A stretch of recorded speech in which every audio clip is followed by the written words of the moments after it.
Today we are going to talk about the novel Anna Karenina, a saga written by the famous Russian author Leo Tolstoy. You've probably heard the phrase, all happy families are alike, each unhappy family is unhappy in its own way, which comes from this novel. If Anna had lived like those around her, it would have been a peaceful life, but Anna didn't want that. She wanted something different from those around her, and she dared to act on it. Thus, Anna is a solitary warrior. Tolstoy writes about the cost of being such a warrior. Anna could not enjoy a happy fate. She was torn apart by destiny, but she realized her own value. The protagonist Anna is a noble young woman who was raised by her aunt. She was strikingly beautiful.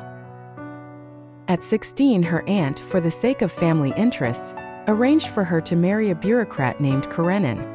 Karenin is 20 years older than Anna. Shortly after their marriage, Anna gave birth to a son named Seryoza. In this marriage, we see that Anna, inexperienced in life, and Karenin, who has no real romantic foundation with her, are merely in a respectable marriage. So, what is the experience of the two people in the marriage? On the surface, Anna lives a life envied by many. Her husband is a high-ranking government official, well-respected, and financially well-off. Seryoza is a charming and well-behaved child, the apple of Anna's eye. The family lives in a luxurious house with servants, enjoying a comfortable and secure upper-class life. This is the outward appearance of their life. But what about the inner world of a person? Anna feels stifled and lonely. She feels like a canary trapped in a cage, lacking freedom, or like a red rose embroidered on a screen, beautiful but superficial. Karenin is someone she doesn't understand, as he's solely focused on his career, with no interest in life beyond work.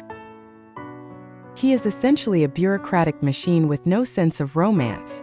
When he comes home from work, at the dinner table and social gatherings, there are always outsiders present, and they discuss political topics that Anna finds uninteresting.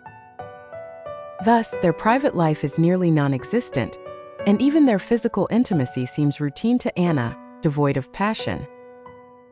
To Anna, Karenin is rigid in his thinking and hypocritical and vulgar. He doesn't understand love, nor does he need it. Anna, on the other hand, is young, beautiful, and full of life. She craves love and a passionate life. This is a classic case of mismatched values. Thus, after more than 8 years of marriage, despite how perfect it might appear to others, Anna feels deeply repressed. Her only solace is her son.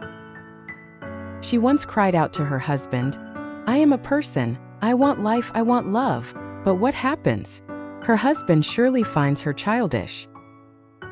By chance, Anna meets the young officer Vronsky, who falls in love with her at first sight and relentlessly pursues her.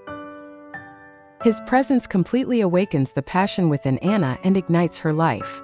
One cannot suppress their desires indefinitely, they will eventually explode. Thus Anna, feeling as if she has been reborn, throws herself into this extramarital affair, risking everything for it. How did they meet? It all starts with Anna's brother's affair. Anna has a brother named Oblonsky, who is 34, a notorious womanizer, and lives a debauched life. Although their family fortune has declined, he holds a duke's title.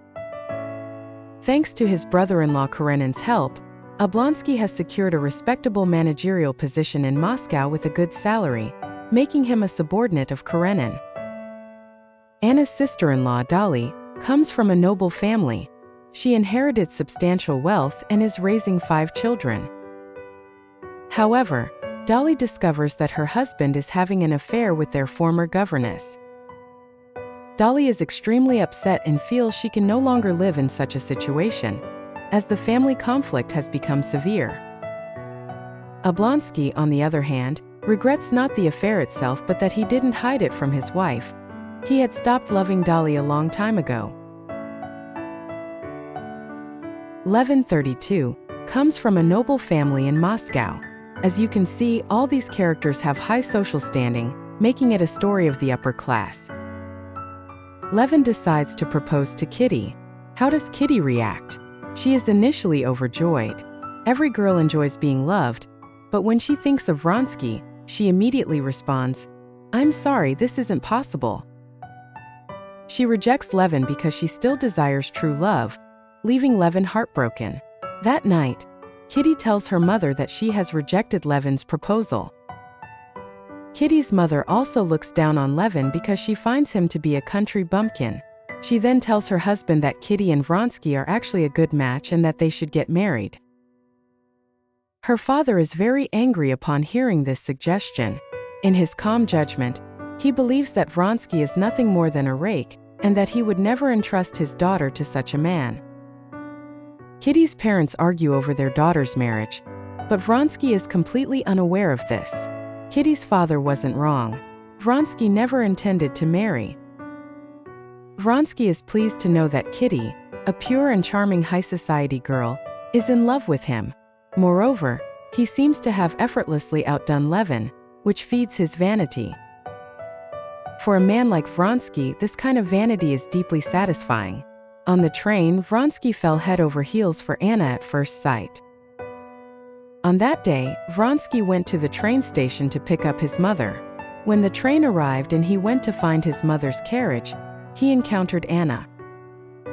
From the moment he saw her, he was captivated. It was love at first sight. The perspective during love at first sight is crucial. In the chaotic background of the train station, Anna stands out as extraordinarily pure and noble. As Anna passed by Vronsky, her lovely face displayed a certain intimacy and tenderness. She turned her head, and her sparkling gray eyes, shadowed by thick eyelashes, focused warmly and attentively on Vronsky's face, as if trying to recognize him, before quickly turning back to the crowd as if searching for someone.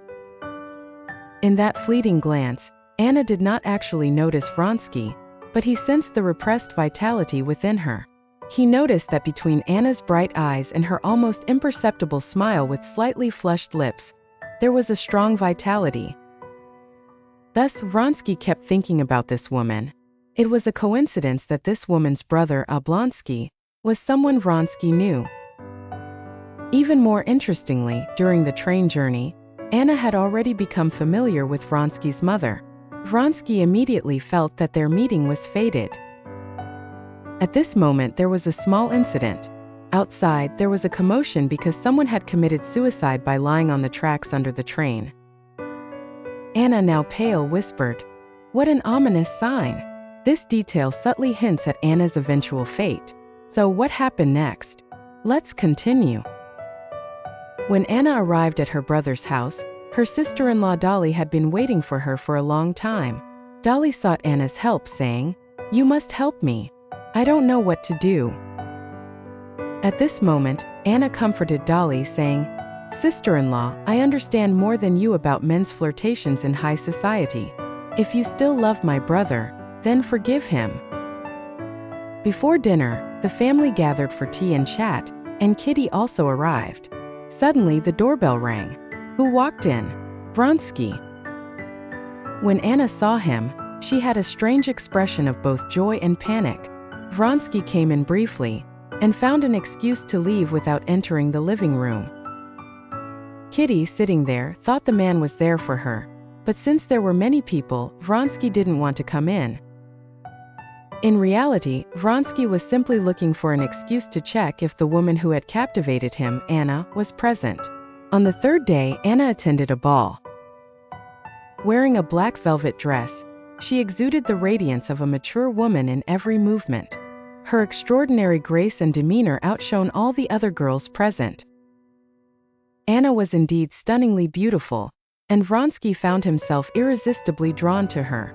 Next, Vronsky invited Anna to dance several times, and soon they became the center of attention at the ball. Anna was starting to be moved, but she was also very aware of how unreal everything was. She was already married, and this romantic encounter felt like a beautiful dream. So, after the ball ended, Anna left hurriedly without even having dinner, intending to avoid getting closer to Vronsky. She decided to return to Petersburg the next day. At the ball, Kitty realized that Vronsky had no interest in her at all, leaving her disheartened and deeply regretful. She had rejected Levin's proposal, and now it seemed she had made a grave mistake. Vronsky was completely indifferent to her, and as a result, Kitty fell ill, her health deteriorating.